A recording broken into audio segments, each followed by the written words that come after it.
When I picked up the phone to ask my son Max when his wedding would be, my daughter-in-law Lena looked me right in the eye and said with a chilling smile, "Oh, we already got married yesterday. We only invited special people." The words hit me like a bucket of ice water. Special people.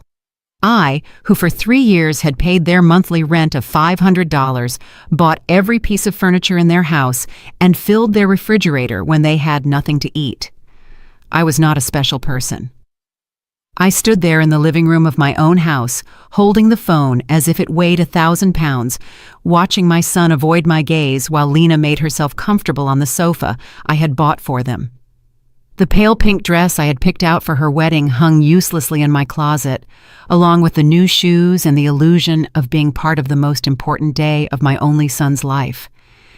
I had spent $200 on that dress, thinking about how nice I would look in Max's wedding photos in which I would never appear. For weeks, I had planned every detail. I had put money aside to give them $1,000 as a wedding gift. I had called my sister Diana in Chicago to tell her the good news. I had cleaned my house from top to bottom, thinking they might come celebrate with me after the ceremony. All of that collapsed in a second with those 4 poisoned words, "Only special people." Max finally lifted his gaze and said in a rehearsed-sounding voice, "Mom, it was an intimate thing, very small, just the 2 of us and the witnesses." But I knew it was a lie. I saw the photos on social media. I saw Lena's parents proudly posing next to the bride and groom. I saw her siblings toasting with champagne. I saw Lena's white dress, which I had helped finance with the $800 I had given her last month for her personal expenses. I saw everything I wasn't supposed to see. A week later, exactly 7 days after that humiliation, Lena called me with a completely different voice. She was no longer the confident woman who had excluded me from her wedding. Now she sounded desperate, almost pleading. "Renate, the rent is overdue. The landlord is pressuring us and says if we don't pay this week, he will kick us out. You forgot to make the transfer." Her voice trembled slightly, as if the world were ending. I was silent for a few seconds, remembering all the times I had run to the bank to make that transfer. All the times I had canceled my own plans to make sure they had a roof over their heads. All the times I had eaten beans and rice so I could give them money for their desires. And now, after they had excluded me from the most important moment of their lives, they had the audacity to call me as if nothing had happened. "Lena," I said with a calm that surprised even me, "didn't I warn you that I only help special people?" The silence on the other end of the line was so deep that I could hear my own heart beating. For the first time in years, it was not I who was trembling, but her. "Renate, I don't understand," she stammered. "We were always special to you. You're like a second mom to me." Lies. All lies. Wrapped in that sweet voice she only used when she needed something. The same voice she had used to ask me for money for the wedding dress, for the honeymoon, for the rings, which I had helped finance without knowing I would never see the ceremony where they were exchanged. For so many years, I had this constant feeling of walking on eggshells, weighing every word, every gesture, every gift, hoping to get a crumb of affection from my own son. I was the perfect mother, the obliging mother-in-law, the silent provider who never protested when they treated me like I was invisible. But that phrase, "only special people," awakened something in me that had been dormant for far too long. I had calculated in my head how much money I had spent on them in those 3 years. Between rent, food, gifts, emergencies, and whims, it was over $20,000. $20,000 I had taken from my retirement, from my savings, from the money my late husband had left, so I could live my last years in peace. And what was all that for? To be treated like a stranger on my own son's wedding day. That night after I hung up, I sat on my bed and cried. But they weren't tears of sadness. They were tears of anger, of accumulated frustration, of years of silently endured humiliation. I cried for all the times they made me feel that my love was a burden, my presence a hindrance, my money the only thing I had to offer. I cried for the foolish mother I had been, for the woman who had lost herself trying to be indispensable to those who considered her dispensable. When I woke up the next morning, something inside me had changed. It was not just the pain of betrayal, it was something deeper, colder. I stood up and looked at myself in the bathroom mirror. The same tired eyes as always, the same wrinkles that told stories of years of giving love without getting it back. But there was something else in my gaze, a hardness I didn't recognize, a determination that had been buried under years of compliance. I went to the kitchen and made coffee, as I had every morning for 40 years, but this time I didn't think about calling Max to ask how he had slept. I didn't check my phone in anticipation of a message from him apologizing for the previous day's humiliation. For the first time in a long time, I was my own first concern of the day. I sat at the table where I had so often planned surprises for them, counted bills for their expenses, and cried silently when they treated me with indifference. Now, this table would be a witness to something completely different. I took out my checkbook, my bank statements, and started to do the math. I wanted to see, in exact numbers, the extent of my own foolishness. Monthly rent of $500 multiplied by 36 months was $18,000. Food and supplies, approximately $200 a month, was another $7,200. Birthday gifts, Christmas gifts, anniversary gifts, at least $3,000. Lena's medical emergencies, $800. The car loan they never paid me back, $2,500. The air conditioner repair in their apartment, $600. The living room furniture, $1,200, $33,400. That was the exact sum of my generosity. $33,400 I had wasted from my husband's inheritance, from my pension, from the savings I had put aside penny by penny for decades of honest work. All that money thrown out the window to keep two adults comfortable who couldn't even pretend to respect me. The phone rang, and I saw Max's name on the screen. Normally, my heart would have pounded as I ran to answer, hoping he would finally apologize and explain that everything had been a misunderstanding. But this time, I let it ring once, twice, 3 times.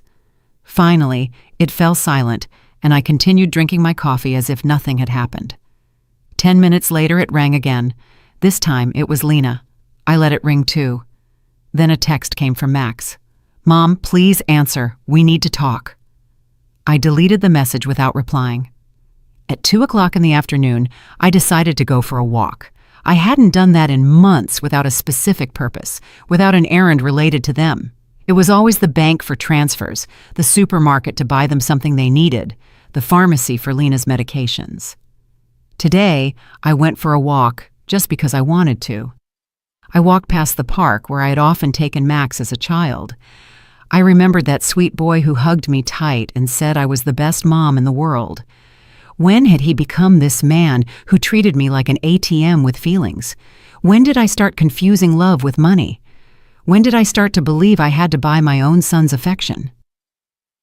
At the bank where I had so often made automatic transfers, I stopped in front of the door.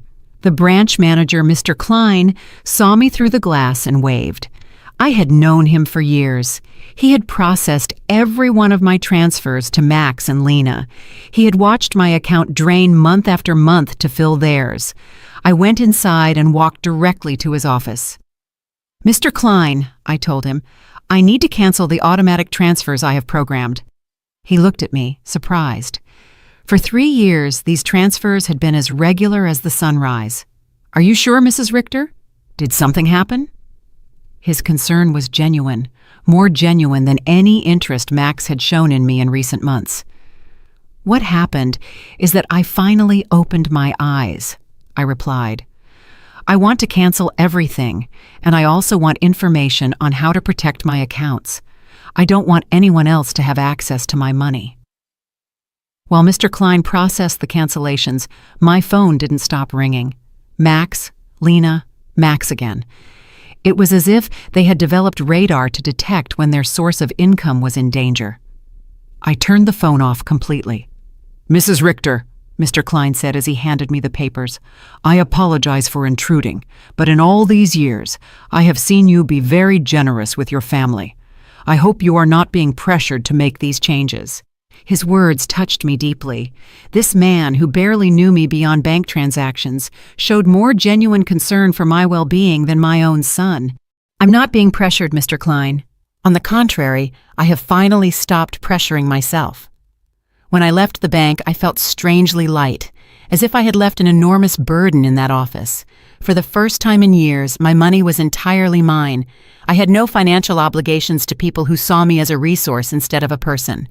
I went home and thought about all the things I hadn't done to please Max and Lena, the trips I hadn't taken to save money for them, the friends I no longer saw because I was always available for their emergencies, the hobbies I had given up because every dollar I spent on myself was $1 less for their needs. When I got home, I found 3 cars parked in front of my door, Max's, Lena's, and one I didn't recognize. I could see movement inside my house through the windows. My blood ran cold. They had keys. I had given them keys because I trusted them, because I thought they would one day take care of me just as I had taken care of them. I took a deep breath before opening the door. It was time for the first real confrontation of my new life. I opened the door to my house and saw a scene I will never forget. Max was sitting on my sofa with his head in his hands.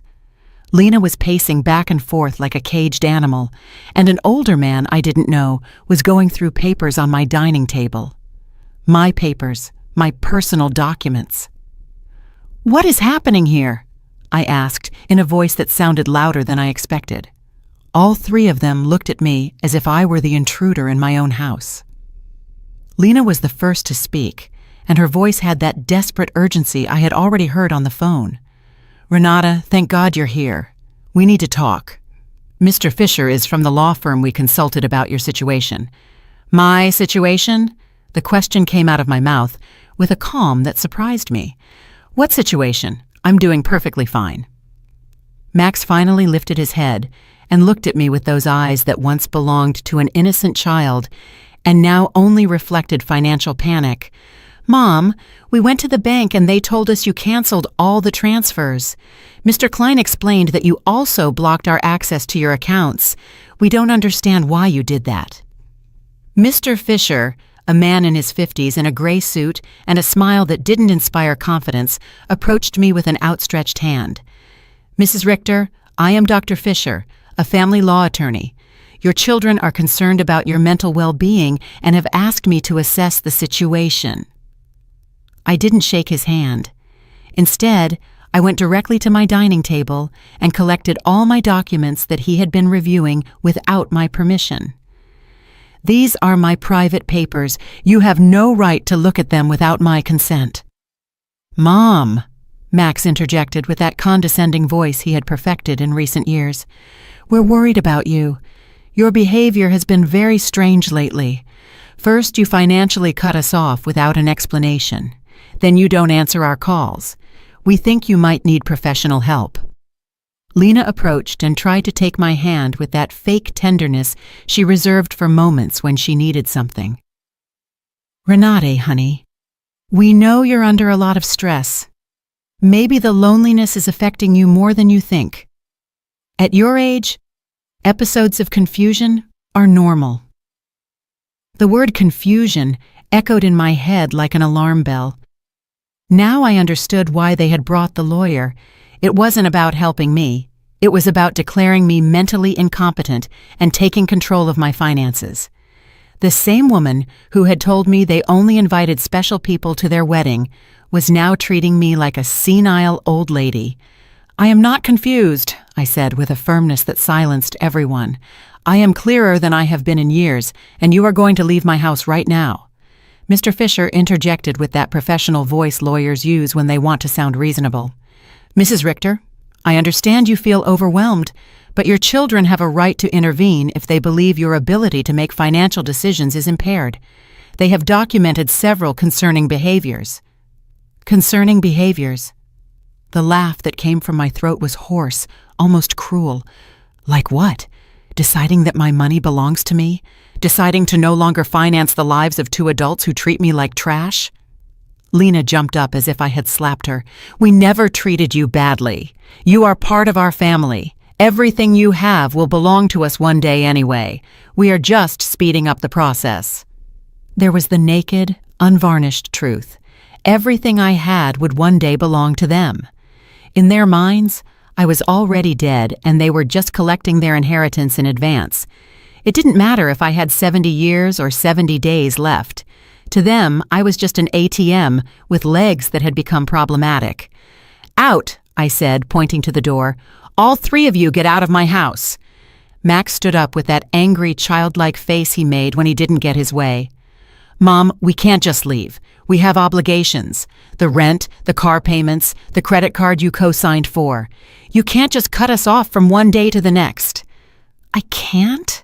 My voice rose for the first time in the entire conversation. "Who says I can't? For years I have paid rent that wasn't even in my name. I filled a refrigerator in a house where I was not welcome. I financed a life that clearly had no place for me." Mr. Fisher took a folder from his briefcase and placed it on my table. "Mrs. Richter, we have prepared some documents that could facilitate this transition. A power of attorney that would allow Max and Lena to manage your finances more efficiently. This would just be temporary until you feel better." I took the folder and, without even opening it, threw it directly into the trash can. "The only transition that is going to happen here is yours to the front door." Lena started to cry, but they weren't tears of sadness. They were tears of frustration, of contained rage. "You can't do this to us, Renate. We were counting on you. We made plans based on your support. We bought things. We took on financial obligations because we knew we could count on you." "Obligations based on my money," I replied. "Not on my well-being, not on my happiness, not on my company, just on my money. And now that I have decided that my money is better used in my own life, I am suddenly a confused old woman who needs legal guardianship?" Max tried to approach me, but I took a step back. He was no longer the boy who ran into my arms when he had nightmares. He was a 35-year-old man who saw his mother as an obstacle between himself and a comfortable life financed by others. "Mom, we made mistakes," he said in a voice that was supposed to sound remorseful. "The wedding was a misunderstanding. Lena was nervous. I was under pressure. We can fix this if you just become reasonable again." Reasonable. The word tasted bitter in my mouth. Being reasonable means continuing to pay for your life while you treat me like a stranger. It means pretending it doesn't hurt to have been excluded from the most important day of my only son's life. Mr. Fisher packed his papers with the efficiency of someone who is used to having proposals rejected. "Mrs. Richter, this is not over. Your family has legal options. If you are indeed making irrational decisions due to mental health problems, a judge can determine that you need guardianship." His words were like a blow. I realized this was not just a manipulative family visit. It was a real legal threat. They wanted to declare me incompetent to manage my own affairs. "Mr. Fisher," I said, looking him directly in the eyes, "I suggest you do your research thoroughly before you threaten a 71-year-old woman who has managed her finances flawlessly for 40 years, who raised her son alone after the death of her husband, who ran a household and worked honorably until retirement, and who until last week financially supported two completely capable adults." Lena stopped crying and looked at me with a coldness that finally showed her true face. "This won't stay like this, Renate. We have rights and lawyers too." "Perfect," I replied. "Hire all the lawyers you want, with your own money, of course, because mine is no longer available to finance your legal tantrums."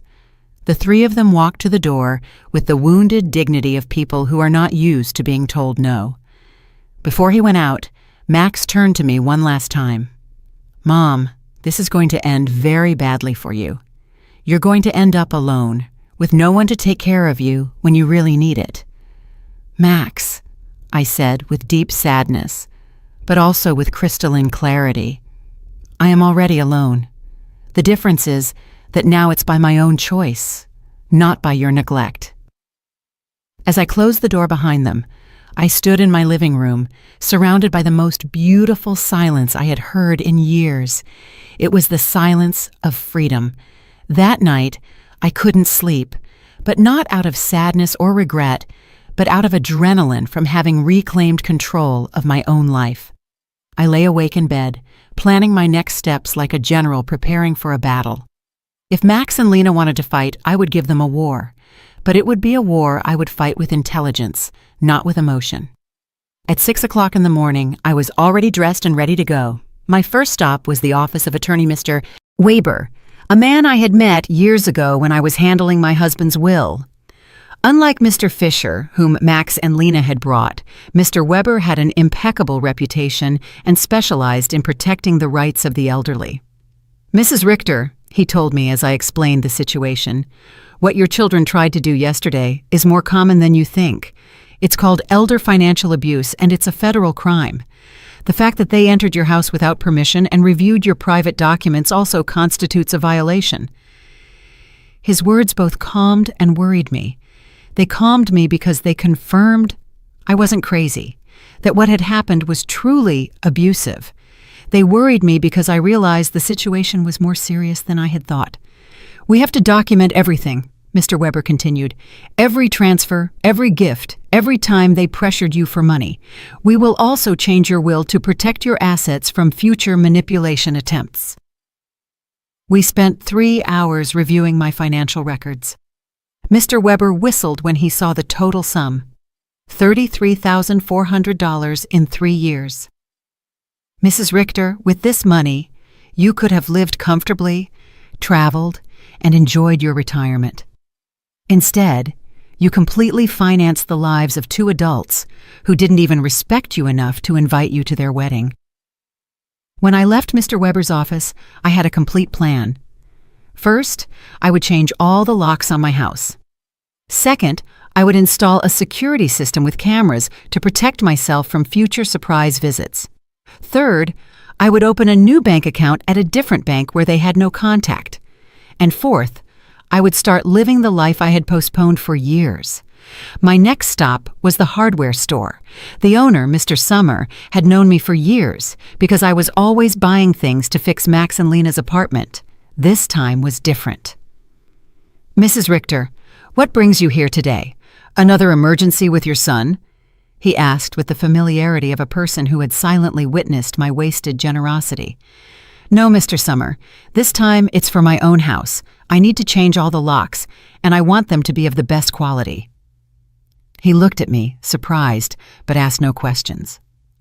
While I was choosing the locks, his son Ethan, who installed security systems, came by. It was Providence in action. "Ethan," I told him, "I also need to install surveillance cameras, the complete system. The price is not an issue." While they were preparing everything for the installation the next day, I received a call from an unknown number. It was Lena calling from someone else's phone because I had blocked her number after the previous day's confrontation. "Renate, it's Lena. Please don't hang up. We need to talk like civilized adults." "Speak," I said dryly. "Listen, I understand you're upset about the wedding. It was a mistake. Max and I have talked about it, and we want to make it up to you. How about we have a special dinner to celebrate our wedding with you? We can do it at your house, cook together like we used to."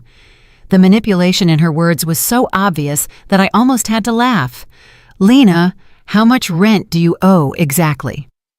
The silence on the other end confirmed that I had hit a nerve. Well, it's 2 months, $1,000 total. But I'm not just calling for that, Renate. We really miss you in our lives." "Do you miss me or my money?" I asked directly. "Both," she replied with a surprising honesty. "Renate, I won't lie to you. Yes, we need your financial help, but we love you too. You're important to us." "If I'm so important," I said, "why wasn't I important enough to be at your wedding? Why am I not important enough to get a call that doesn't ask for money? When was the last time you called me just to ask how I was doing?" Another silence. We both knew the answer. Never. "Lena, I'm only going to explain this to you once. For 3 years, you have treated me like an ATM with feelings. You used me. You ignored me. You humiliated me, and finally, you insulted me in the worst possible way. Now that the money is running out, you suddenly discover you love me." "Renat, please." I cut her off. "There is no please. You made your choice when you decided I wasn't special enough to be at your wedding. Now I'm making mine." I hung up and turned the phone off completely. I didn't want any more interruptions on my day of liberation. That afternoon, I went to the beauty salon I hadn't been to in over a year.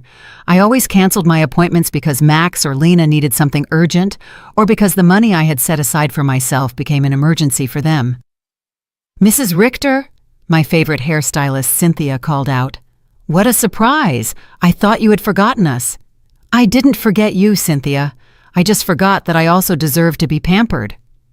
I treated myself to the full treatment: cut, color, manicure, pedicure. For the first time in years, I spent money on myself without feeling guilty.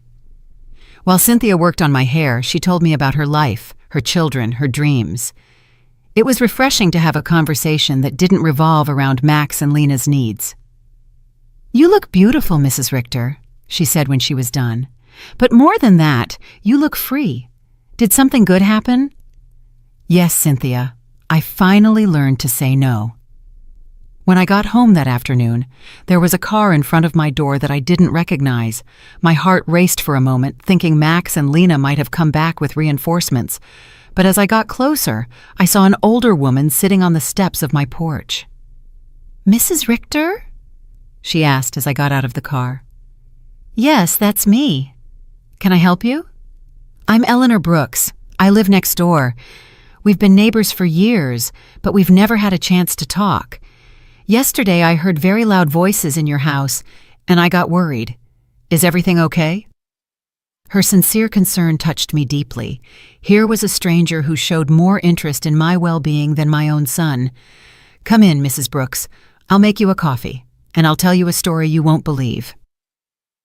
While I was making coffee, I told her the whole situation. Eleanor listened without interrupting, nodding occasionally, and when I finished my story, her eyes were filled with tears.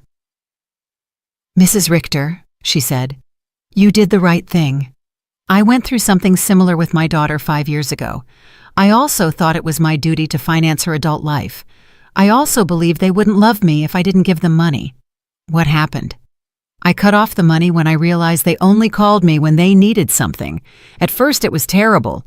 They threatened me, emotionally blackmailed me, tried to make me feel guilty. But after 6 months, my daughter called to genuinely apologize. Now we have a real relationship based on love, not on money." Her words gave me hope and confirmed that I had made the right decision. "Do you think Max and Lena will understand one day?" "Maybe yes, maybe no," she answered honestly. "But that's no longer your responsibility, Mrs. Richter. Your responsibility now is to live your own life."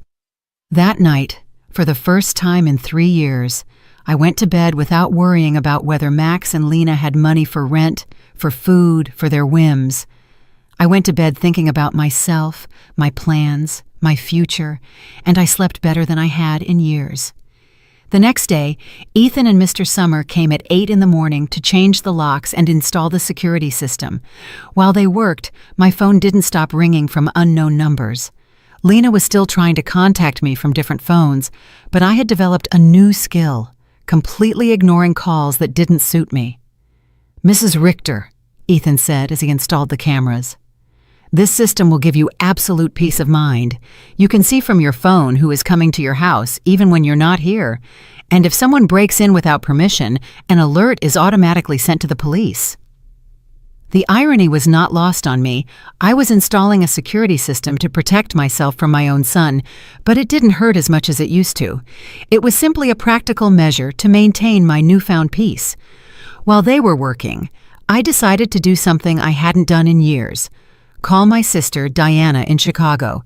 We had lost touch because every time we talked, I would tell her about Max and Lena's successes, about how much money I had spent on them, about how proud I was to be able to help them. I now realized that our conversations had become financial reports disguised as family news. "Renate," Diana answered, surprised. "Sister, how are you? We haven't spoken in months." "I'm good, Diana. Better than good. I'm calling you to tell you that I've finally come to my senses. I told her the whole story from the beginning, the secret wedding, the humiliation, the visit with the lawyer, my decision to cut off the funding. Diana listened to me in silence, and when I was done, her answer surprised me. Renate, sister, it was about time. Every time we spoke, it broke my heart to hear you brag about how much money you gave them, as if love could be measured in dollars. I wanted to tell you something, but I didn't know how. What did you want to tell me? That Max never spoke lovingly about you when I saw him at family gatherings. It was always, my mom helped me with this, or my mom bought me that, but never, I miss my mom, or I love my mom. It was as if you were a service provider, not a person. Her words hurt, but it was a necessary pain, like when a doctor cleans an infected wound. It hurts, but it's part of the healing. You know what else I noticed? Diana continued. Lena always spoke about you in the future tense. When Renate is no longer here, we can remodel her house, or when we inherit, we will invest in the business, as if they were waiting for you to die to really live. This revelation hit me like a bucket of ice water. They didn't just see me as an ATM, they saw me as a temporary obstacle between them and their money. While I was trying to make them happy, they were planning their future without me. After talking with Diana, I sat in my kitchen, processing all this information. Years of marriage to a man who truly loved me, 35 years of raising my son alone after my husband's death, and 3 years of financing 2 adults who saw me as a $100,000 obstacle. The doorbell rang, and on the new cameras, I saw it was Eleanor, with a mug in her hands. I opened the door, and she handed me a fresh brewed coffee. I thought you might need some company after everything you told me yesterday, she said, with that sincere smile I had already come to appreciate. We sat in my living room, and Eleanor told me more details from her own experience. My daughter said the exact same thing to me that Lena says to you. You're like a second mom to me. We're special to you. Everything will be ours one day anyway. Those are rehearsed phrases, Mrs. Richter. They learn them from the Emotional Manipulation Handbook. Do you think such a handbook exists? I asked half-jokingly. Not officially, but it seems everyone reads from the same book. Chapter 1 is Make Her Feel Indispensable. Chapter 2 is Create Constant Financial Emergencies. Chapter 3 is When She Resists, Question Her Mental Health. We laughed, but it was a bitter laugh. It was both funny and tragic to recognize such predictable patterns in our own children's behavior. Did you ever feel guilty for cutting off the money? I asked Eleanor. Every single day for the first 3 months, she answered honestly. But then I started to see the results. My daughter had to get a second job. Her husband stopped playing golf every weekend and started looking for extra work. They learned to live within their means, and more importantly, they learned that I was a person, not a resource. That afternoon, I decided to do something I had postponed for years: visit my husband's grave. I always made excuses not to go because Max or Lena needed something urgent, or because the taxi fare was better invested in one of their emergencies. The cemetery was quiet and beautiful.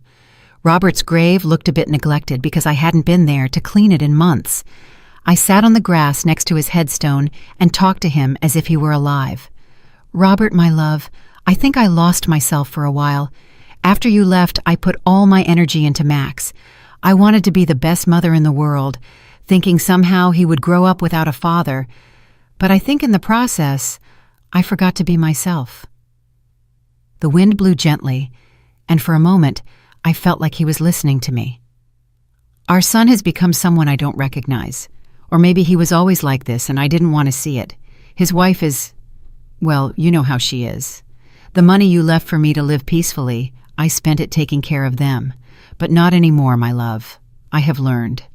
I cleaned his grave, replaced the withered flowers with new ones, and stayed there for another hour, simply enjoying the peace. For the first time in years, I was not in a hurry to get home to solve a crisis for Max and Lena. When I got home, there were 3 cars parked in front of my door again. My heart raced, but this time I was prepared. The cameras showed me that it was Max, Lena, and two other people I didn't recognize. Everyone seemed agitated, talking to each other and pointing at my house. I didn't get out of the car. Instead, I called Mr. Weber, my lawyer. "Mr. Weber, they are at my house again. This time they've brought more people. What should I do?" "Don't get out of the car, Mrs. Richter. I'll be there right away and I'll call the police. After our conversation yesterday, I requested a temporary restraining order. They are not allowed to be on your property." Minutes later, Mr. Weber and two police patrol cars arrived. I watched the officers talk to Max and Lena, saw my son gesticulate angrily, saw Lena crying again, but this time her tears did not move me. One of the officers approached my car. "Ma'am, you can get out safely. Your visitors are going to leave immediately." As I got out of the car, Max shouted at me from the street, "Mom, this is ridiculous. We're your family. You can't call the police on your own son." "Max," I replied with a calm that surprised even me, "family doesn't threaten lawsuits for mental incompetence. Family doesn't break into people's homes without permission. Family doesn't treat their mothers like ATMs." Lena screamed from across the street, "You're going to pay us everything you owe us. We have bills you co-signed for. You can't just abandon us like this," Mr. Weber interjected. "Mrs. Brooks, any future communication must be through my office, and I suggest you consult with an attorney before making collection threats, because my client has full documentation of all the payments she voluntarily made for 3 years." I watched them drive away in their cars, defeated but not giving up. I knew this wasn't over, but for the first time in this situation, I felt confident.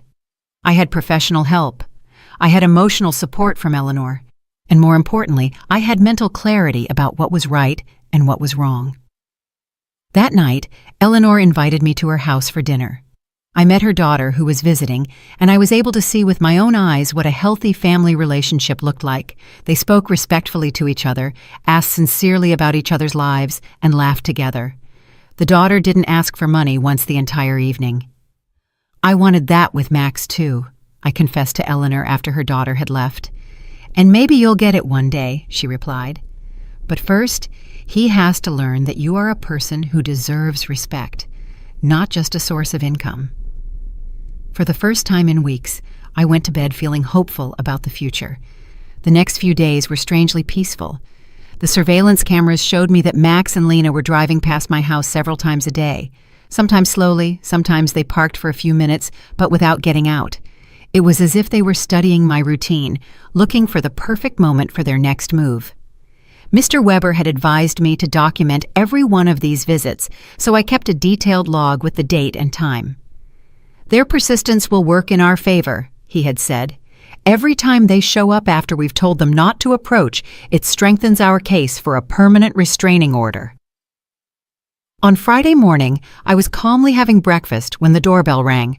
The cameras showed me a very well-dressed young woman with a folder in her hands and a professional smile.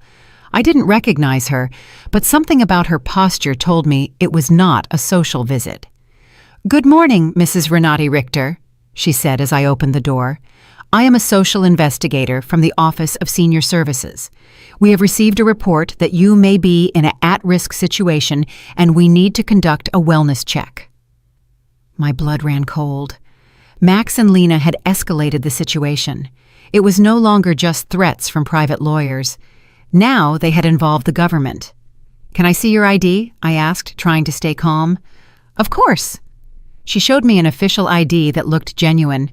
"I am social worker Mrs. Schmidt. Can I come in and talk to you?" I let her in, knowing that a refusal would have been worse for my case. Mrs. Schmidt sat down in my living room and took a form out of her folder.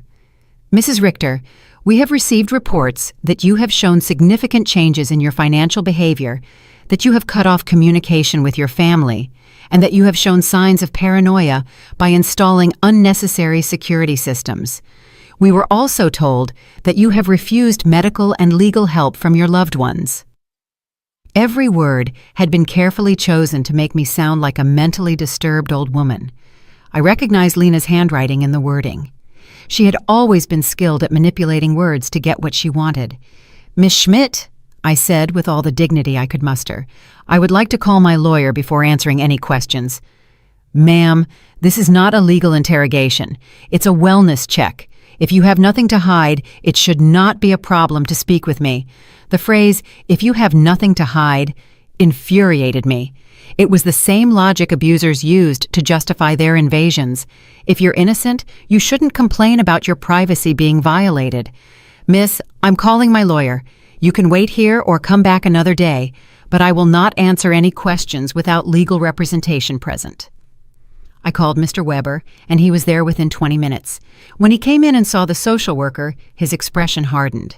"Miss Schmidt," he said after checking her ID, "I hope you have a court order to be here, because my client is under my legal representation, and any unauthorized investigation constitutes harassment." "Sir?" Mrs. Schmidt replied with less confidence than before. "We have reports from concerned family members about the lady's well-being. It's our duty to investigate." "What family?" Mr. Weber asked dryly. "The same family that tried to get her to sign a power of attorney without representation, the same family that broke into her house without permission and checked her private documents, the same family that excluded her from important events while living off her money?" Mr. Weber took a folder from his briefcase and placed it on the table. "Here, I have complete documentation of my client's financial and emotional abuse. $33,400 that were withdrawn from her accounts in 3 years. Systematic social exclusion and emotional blackmail. If someone needs to be investigated here, it is not my client." Mrs. Schmidt reviewed the documents with growing discomfort. It was obvious that the information she had been given did not match the reality she had in front of her. "Mrs. Richter," she said finally, "can you explain to me why you so abruptly stopped financial support for your son?" "Because I finally discovered they were using me," I replied simply. "Because I realized that to them, I wasn't a mother, but a bank account. Because I was tired of financing the lives of people who saw me as an obstacle." "But don't you feel it's your responsibility to help your family?" The question outraged me. "Miss Schmidt, my responsibility as a mother was to raise my son until he was 18, to educate him, and to give him the tools to be an independent adult. My son is 35 years old, married, and perfectly capable of supporting himself. Financing his adult life is not my responsibility. It is my choice, and I have chosen not to do so anymore." Mr. Weber interjected. "Miss Schmidt, would you consider it normal for a 35-year-old adult to be unable to pay his own rent without the help of his 71-year-old mother?" Mrs. Schmidt did not answer right away. I could see she was reevaluating the entire situation. "Mrs. Richter," she asked after a moment, "do you manage your own finances completely? I can show you my bank statements, my investments, my tax payments. Everything is current and in order. Do you live independently? As you can see, I keep my house clean. I take care of myself physically. I drive my own car. I have healthy social relationships with my neighbors. Do you take any medication?" "Just vitamins, and occasionally aspirin. I don't have any medical conditions that require medication." Mr. Weber added, "My client has just undergone extensive medical exams as part of our legal process. She is in perfect mental and physical condition." Mrs. Schmidt closed her folder and sighed. "Mrs. Richter, based on this conversation and the documentation I have reviewed, I see no indication that you are at risk or in need of intervention. I will close this case." After she left, Mr. Weber and I remained silent for a few minutes. "Renat," he said finally, "this is going to continue to escalate. Max and Lena are spending money they don't have to hire professionals to try to have you declared incompetent." "Does that mean they are desperate?" "It means that exactly. What else can they do?" "They can file a lawsuit for incompetence. It's expensive and hard to win, but if they find a sympathetic judge and a psychiatrist willing to testify in their favor, they could get a guardian assigned." The thought terrified me. "They could take control of my money?"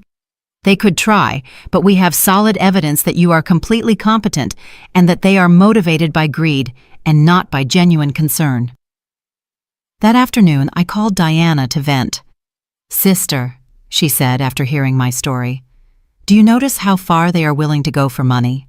They are risking family relationships, spending money on lawyers and doctors, destroying their own reputation. all to get access to your bank account again." Her words made me think. Max and Lena had completely revealed their true nature. There was no going back. There was no possibility of a genuine reconciliation.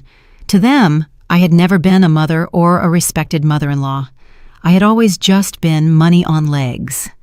This revelation, although painful, was also liberating. I no longer had to wonder if I was making the right decision. I no longer had to feel guilty for protecting myself. They had proven for themselves that my emotional and physical well-being was less important to them than my money. That evening, Eleanor came to visit with a surprise. She had invited her friends from the garden club to meet me. "Renate," she introduced me. "These are my friends Cynthia, who you already know from the salon, Maria, Carmen, and Elfrida. We have all been through similar situations with abusive family members." We spent the evening sharing stories. Maria had had to set boundaries with a brother who constantly asked her for money. Carmen had cut off her relationship with a daughter who only visited when she needed money. Elfrida had had to change her will after she found out her grandchildren considered her their retirement plan. "What hurts me the most," I confessed, "is not losing the money I gave them, but realizing that I never had the love I thought I had."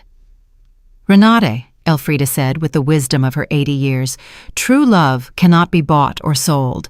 If you had to pay for it, it was never real." Her words were balm for my wounded soul. She was right. I had bought attention, not love. I had financed an illusion. "You know what I've discovered?" I said to my new friends. "That loneliness, surrounded by people who don't love you, is worse than being lonely on your own. At least now, when I am alone, I am in good company." Everyone laughed, and we toasted to our newfound wisdom. That night, after my new friends had left, I sat in my garden, thinking. The stars shone brighter than ever, or perhaps I was seeing them with clearer eyes. For the first time in my adult life, I was completely alone financially. I had no dependents, no financial obligations to anyone but myself. And instead of scaring me, this reality excited me. I could travel when I wanted. I could remodel my house. I could buy myself nice clothes. I could donate to charities that were important to me. I could invest in my own future instead of financing the present of ungrateful people. Freedom tasted like hope, and for the first time in years, I wanted to plan my future. A month after the psychiatrist's visit, I thought I had finally won the war. I had settled into a beautiful routine. I calmly had breakfast and read the newspaper. I tended to my garden, had lunch with Eleanor or one of my new friends, and in the afternoons, I devoted myself to activities I had given up for years. I had started painting again, something I was passionate about before I became Max and Lena's personal financier. But on a Thursday morning, while I was painting flowers on my new easel, Mr. Weber came to my house with a grim expression that made my blood run cold. "Renate, we need to talk. Max and Lena have filed a formal lawsuit for mental incompetence in family court. They are requesting to have a legal guardian assigned to you." The words fell on me like stones. I knew it was a possibility, but hearing it out loud made it terrifyingly real. "Does that mean they can take control of my money?" "If a judge determines that you are unable to manage your affairs, yes, he could place Max as your legal guardian, which would give him full control over your finances." I sat down heavily on my sofa, feeling the weight of the deepest betrayal I had experienced in my life. My own son was trying to legally declare me incompetent to steal my money. "Mr. Weber, what evidence could they have? You yourself have seen that I am completely competent." "They have statements from 3 witnesses who claim you have behaved erratically. They also submitted unpaid doctor's bills that you supposedly didn't pay, and medications that you supposedly hoarded without taking them." "But that's a lie. I don't have any outstanding doctor's bills or hoarded medications." "I know, Renate, but they have fabricated convincing evidence.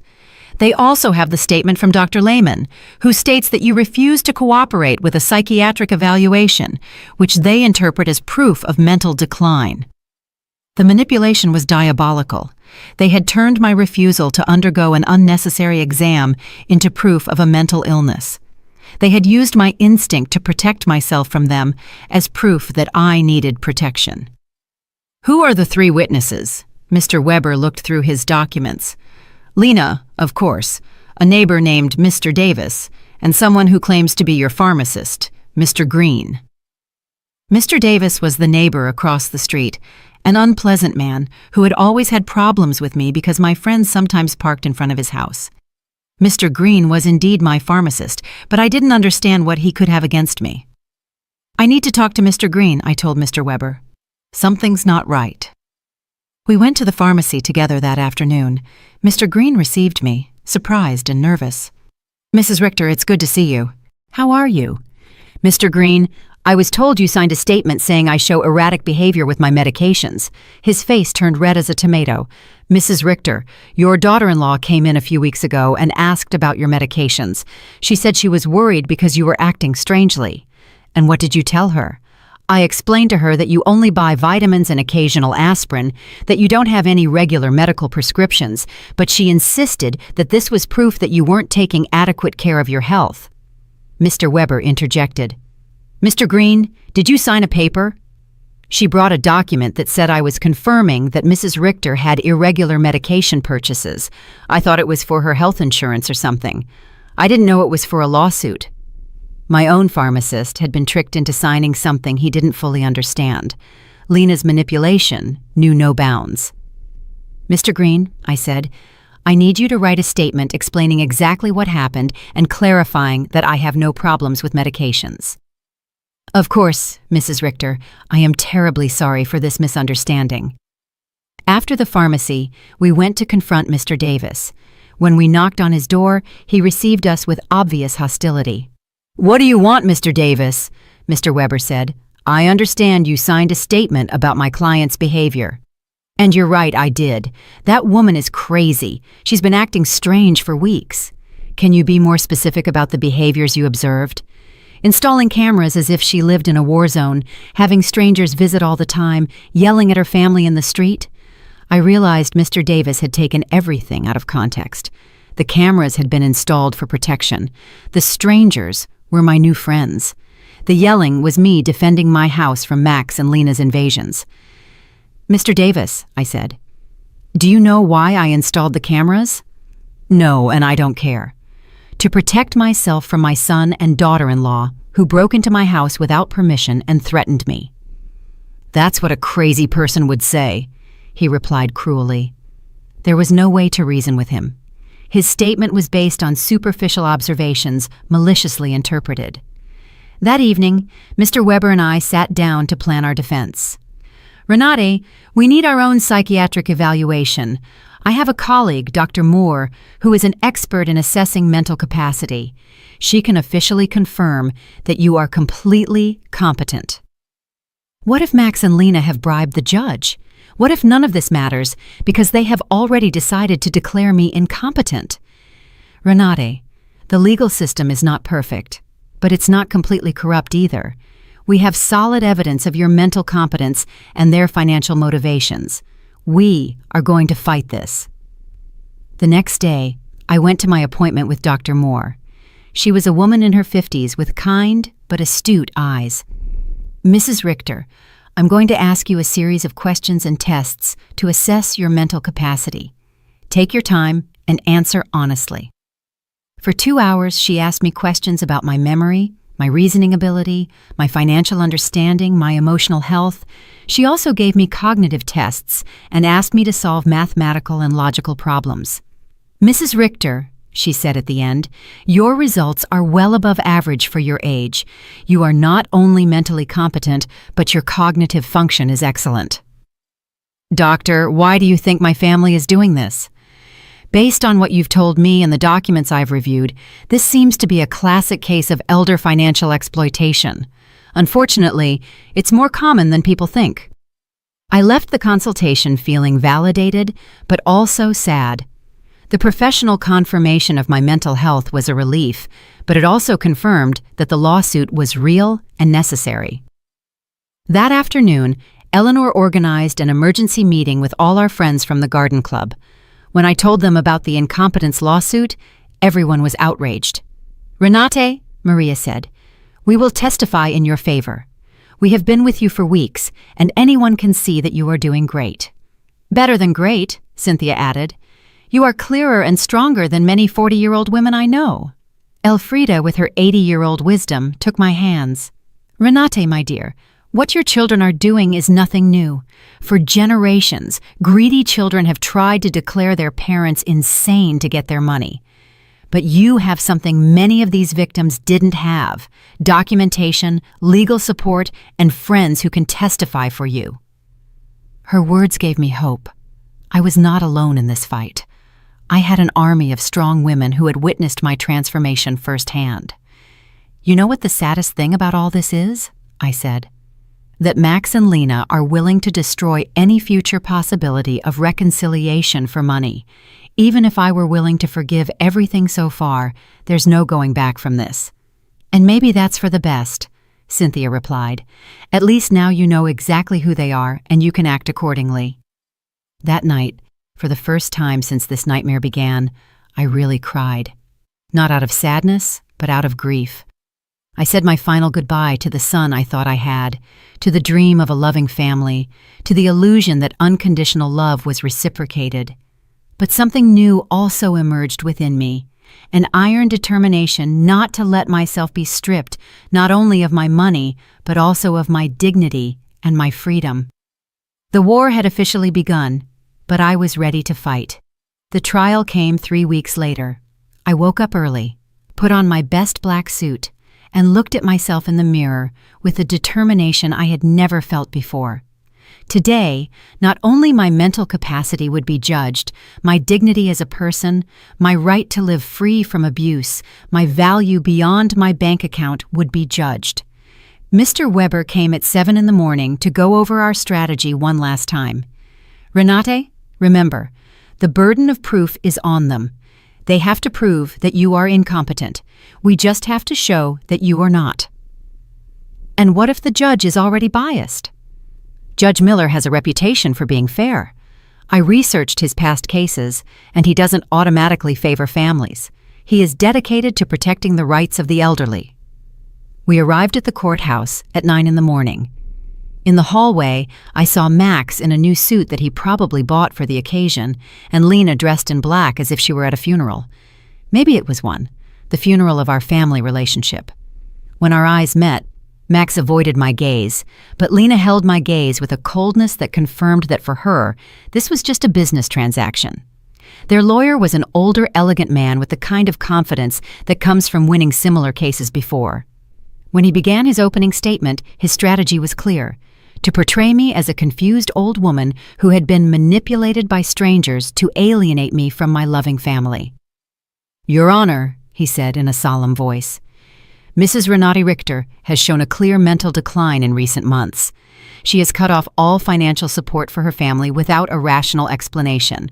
She has installed unnecessary security systems due to paranoia, and has isolated herself from her loved ones under the influence of neighbors and lawyers who are obviously taking advantage of her vulnerable situation."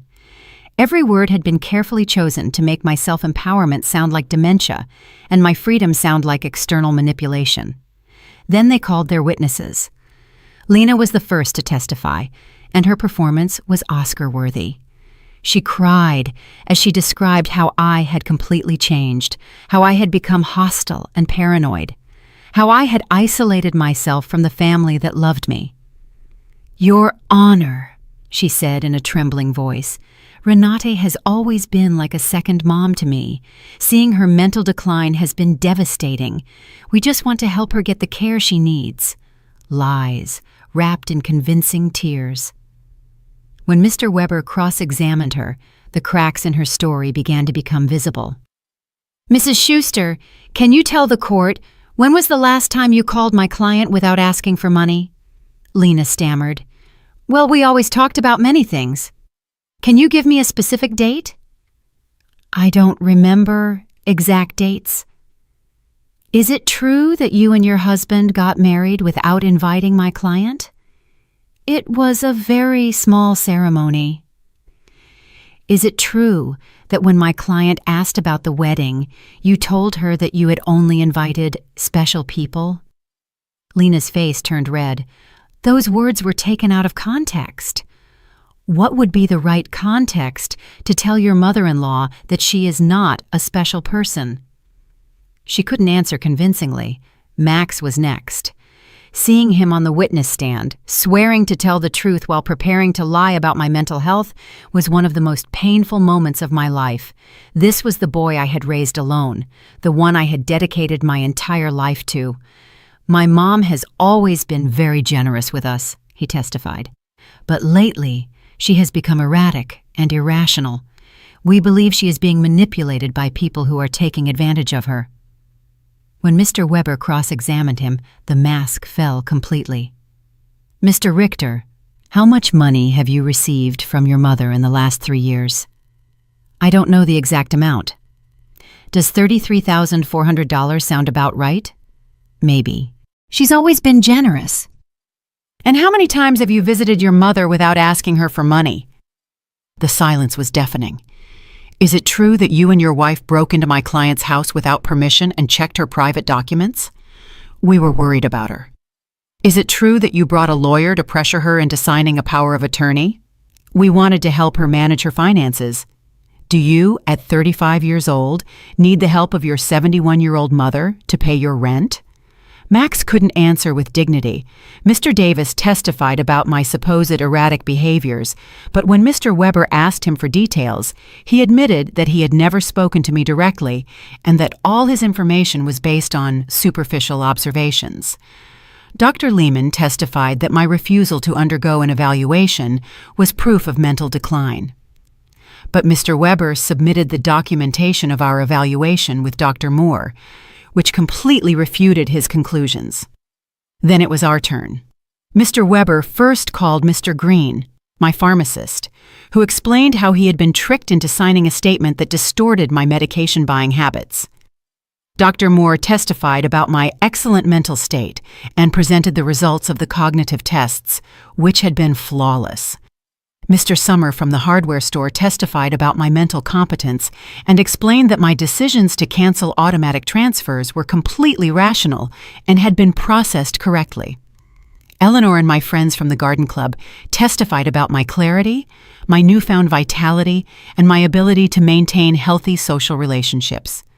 Finally, it was my turn to testify.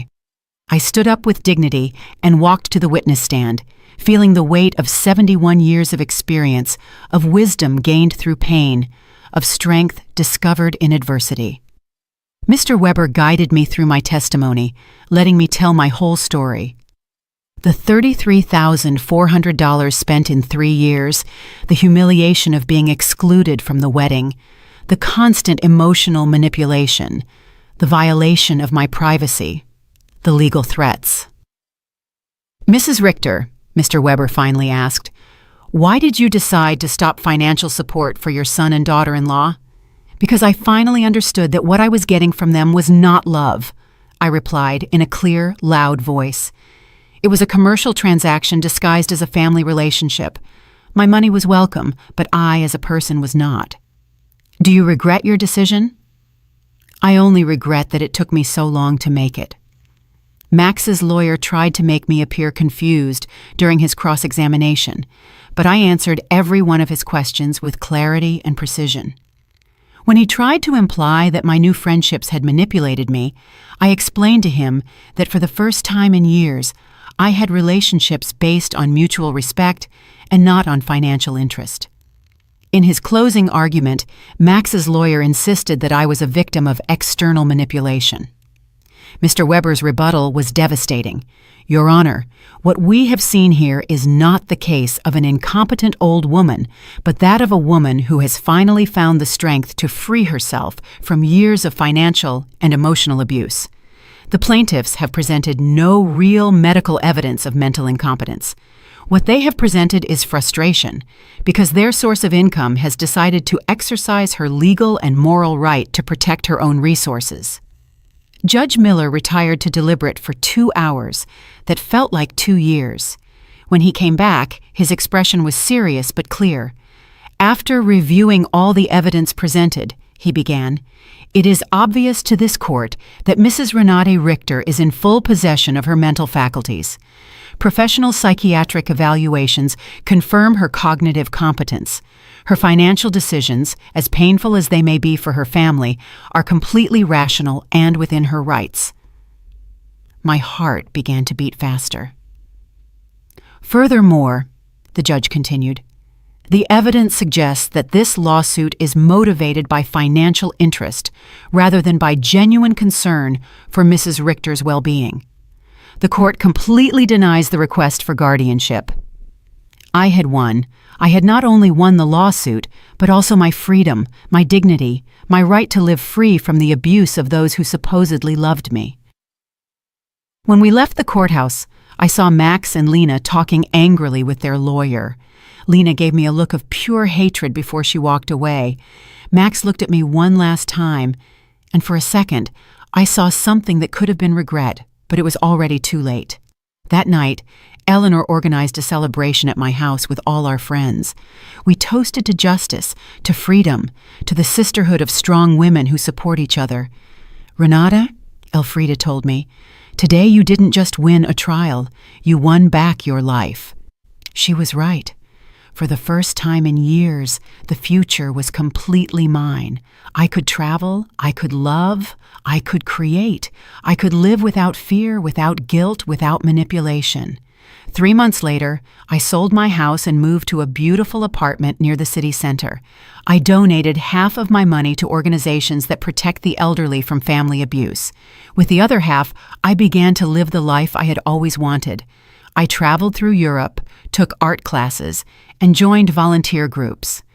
I never heard from Max and Lena again. I heard from others that they had to move to a smaller apartment and that Lena had found a job for the first time in years.